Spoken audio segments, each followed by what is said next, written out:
Boa noite, meu povo. Que saudade de vocês, viu? Eu estava ali atrás observando, porque atrás desse vidro, né, vocês não enxergam o que está do outro lado, mas a gente vê tudo dali, né? Olhando vocês cantando aqui, pensando, puxa, 2 anos e 11 meses depois, a gente se encontra aqui de novo. Quantos estavam aqui na última vigília? Levanta a mão aí. Oh! Quem nunca virou a noite numa vigília na vida, assim, tipo essa aqui? Levanta a mão aí. Ô, louco, bastante gente. Espero que essa noite fique na sua memória, né? Espero que ao longo da noite também o programa tenha sido organizado de tal forma que você não precise cobiçar isso aqui que está na minha mão, né? Pergunta, alguém trouxe uma cobertinha aí, não? Gente, vocês vêm para um culto ou vêm para... Alguém quer Sério? O pessoal da galeria vai ser difícil chegar aí, hein? Mas vou tentar, hein?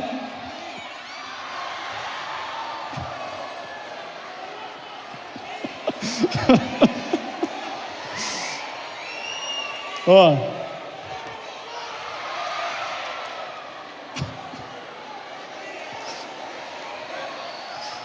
Aqui. Aqui. Não, só tem um, gente. Sem olhar, hein?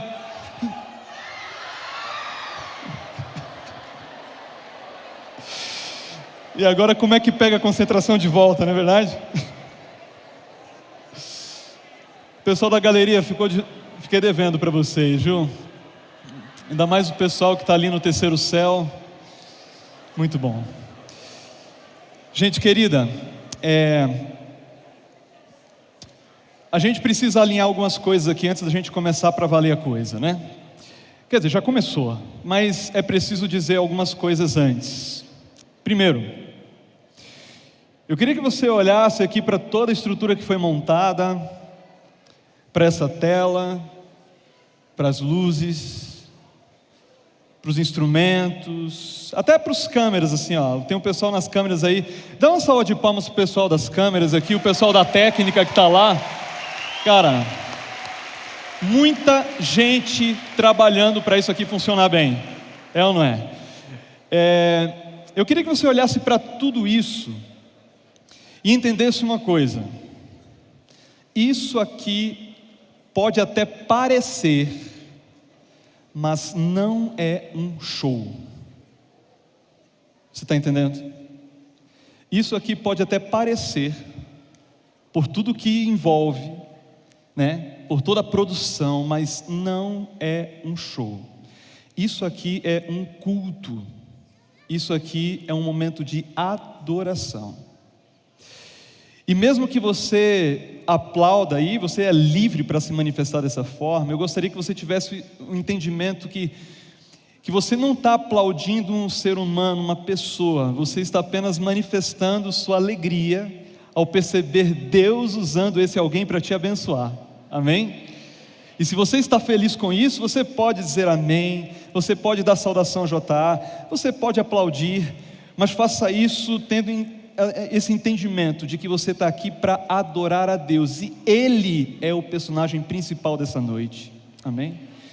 Olhando para você, eu fico imaginando o que te trouxe aqui, o contexto da tua vida, o que aconteceu de 2 anos e 11 meses atrás para cá, né? E se a gente for analisar direitinho, a gente vai perceber que Deus foi muito bondoso conosco, e se a gente está aqui ainda e somos sobreviventes de fato, é porque o plano dele ainda está em curso, e é por isso que nós estamos aqui. Ele tem um plano para a tua vida e tem um plano para você nessa noite. Quem acredita diz amém. Amém. Aleluia, muito bom. O tema dessa vigília foi concebido a partir de uma conversa nas madrugadas com um amigo.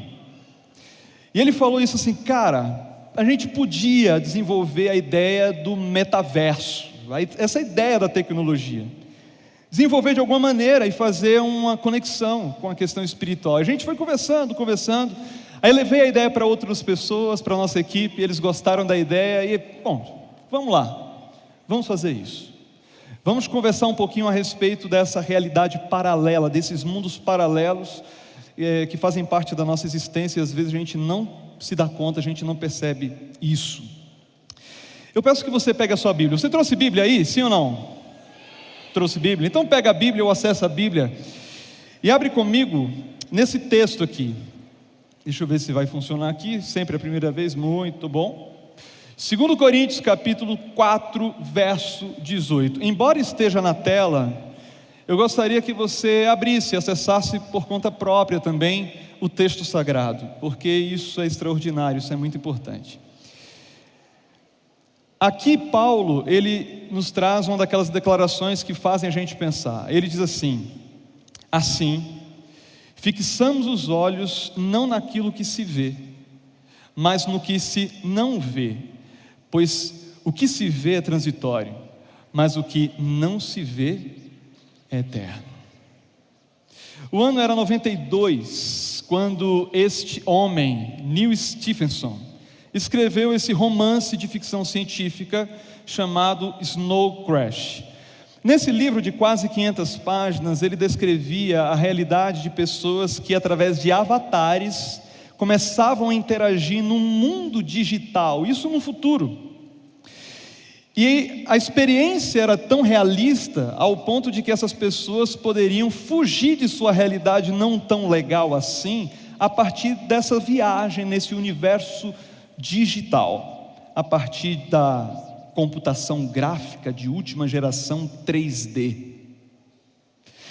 Esse nome metaverso aparece pela primeira vez nesse livro aí, escrito em 1992.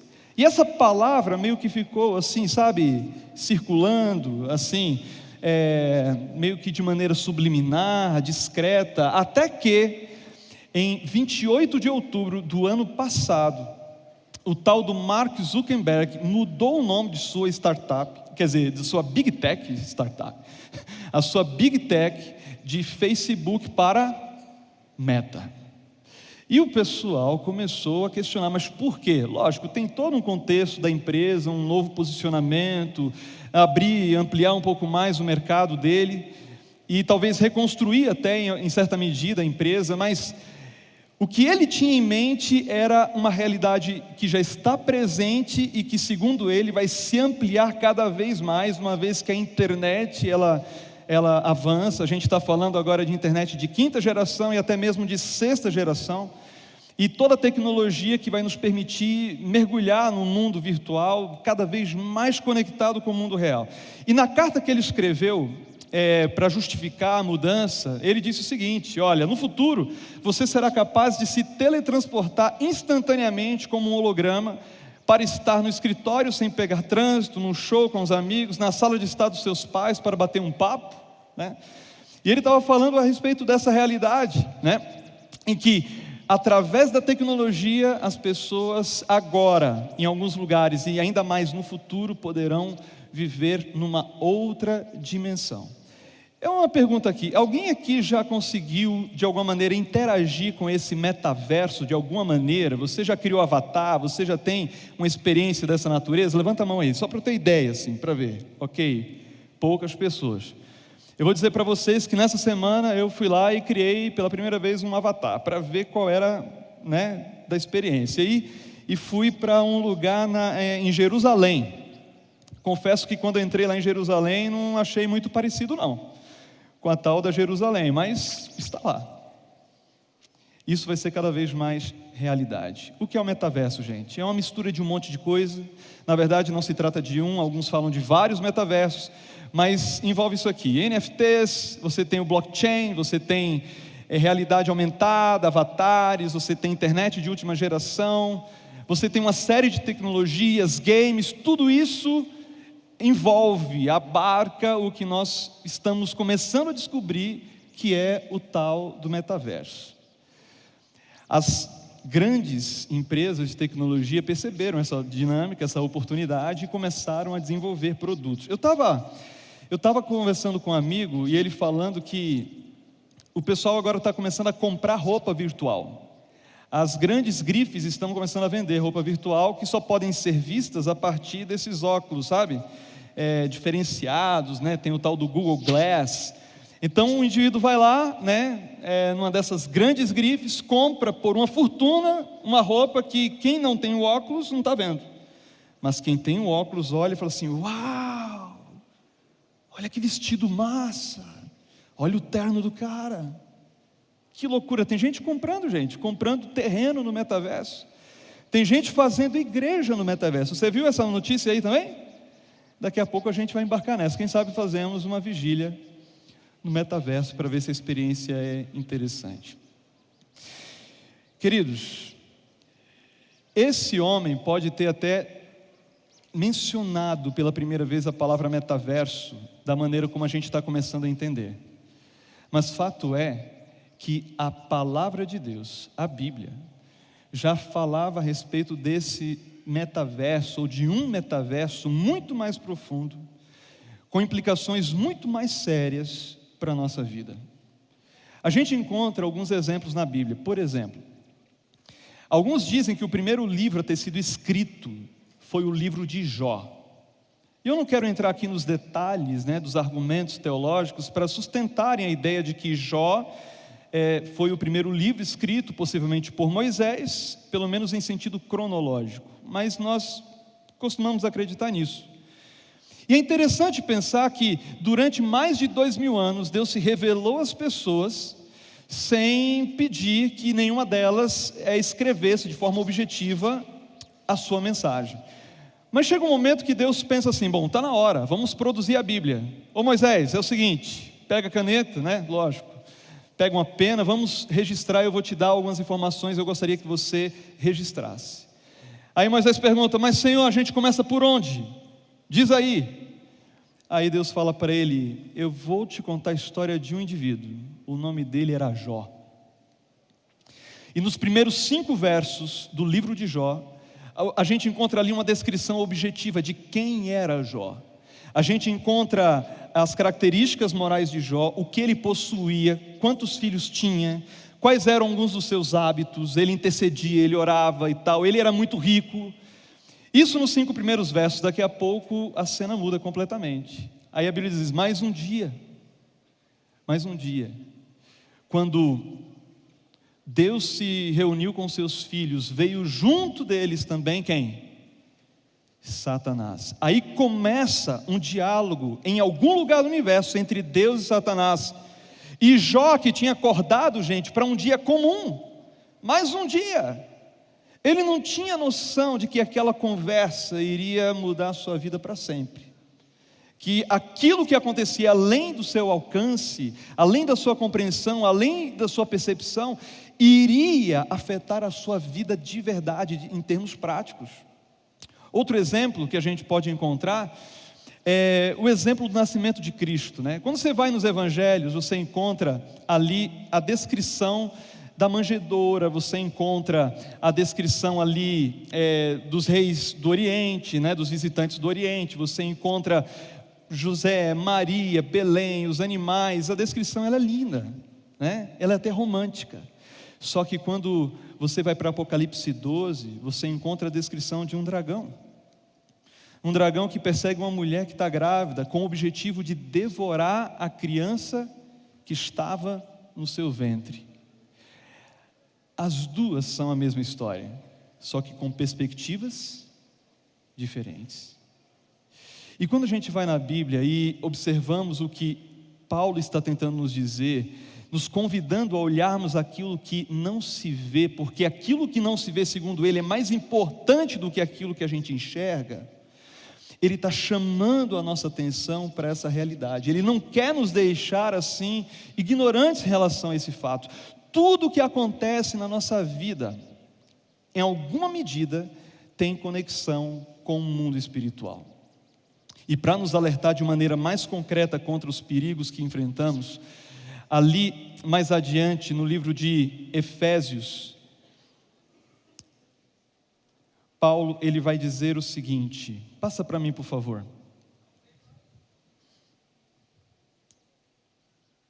Está aqui.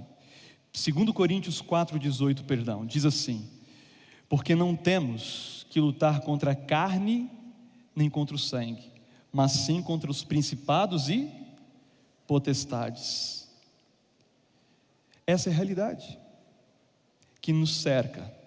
Agora, a boa notícia é que em meio a tudo isso, a gente não está sozinho.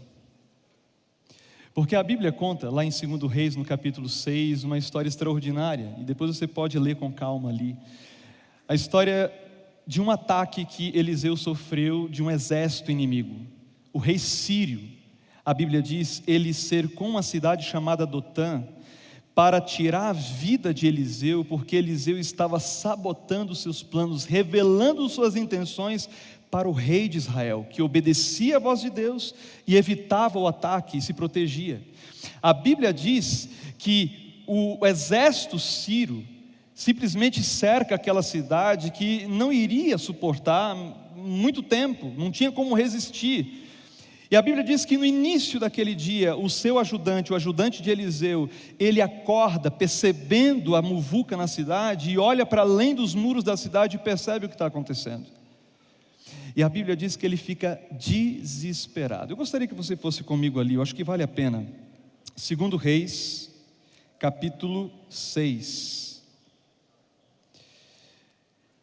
Antigo Testamento, 2 Reis, capítulo 6.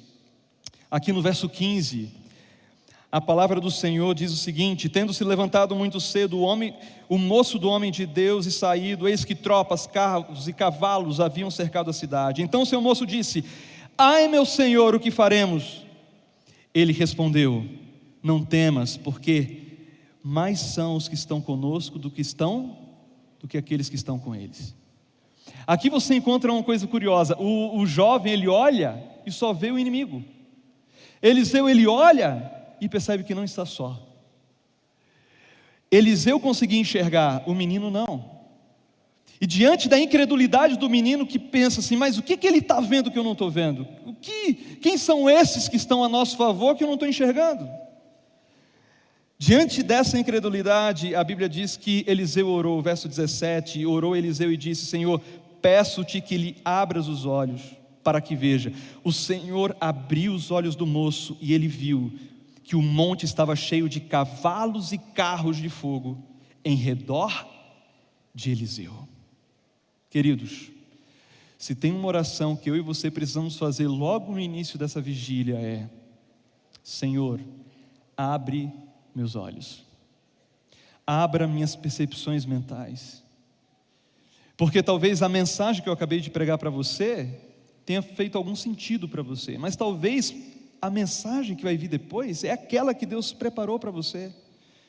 Eu não gostaria que você olhasse para isso aqui e pensasse que isso aqui é um espetáculo, um show, porque de fato não é, ele não foi concebido para ser.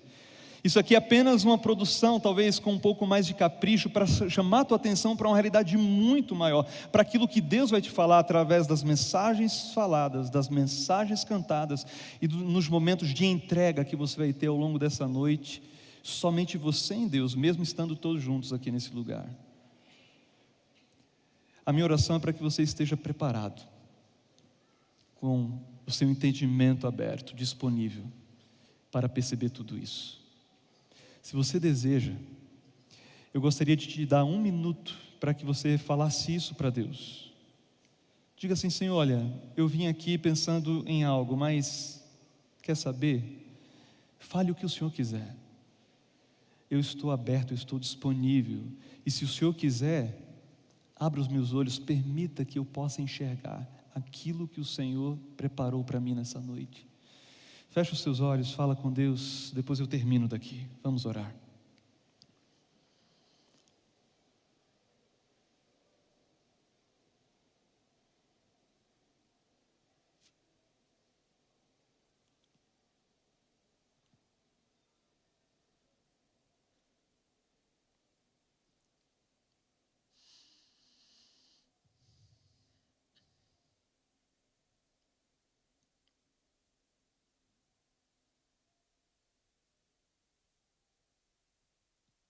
Pai querido, muito obrigado, Senhor, porque no silêncio dessa noite nós podemos ouvir a Tua voz, podemos ouvir a Tua palavra, podemos declarar o quanto Te amamos, o quanto o Senhor é importante para nós. E a verdade é que se estamos aqui é porque todos aqui são muito importantes para o Senhor também. O Senhor nos preservou, o Senhor nos trouxe à existência e nos permitiu viver nesse tempo. Um tempo de tantas mudanças, Senhor, de tantas distrações. Mas queremos entender que foi o Teu Espírito que nos trouxe essa igreja, para esse momento de adoração diferente, um pouco mais longo, num horário incomum, mas assim como Jesus fazia recorrentemente, passando as madrugadas na Tua presença, Pai, nos dá esse presente essa vez. E se for da Tua vontade, que os nossos olhos se abram para aquilo que é mais necessário na nossa vida hoje. Querido Deus, aqui dentro eu sei que tem gente machucada, gente que não viria para a igreja se não fosse por um motivo diferente, por um programa especial, para ver pessoas que admira. Mas que essa pessoa se surpreenda aqui, Senhor, que ela seja curada aqui, que ela receba a Tua direção, perceba a Tua vontade, que os Teus sonhos se cumpram na vida dessas pessoas e de todos nós. Por favor, Pai, nos dá esse presente, aceita a nossa entrega e permaneça nesse lugar, a gente te pede, agradecidos já, e o fazemos em nome e por amor de Jesus. Amém.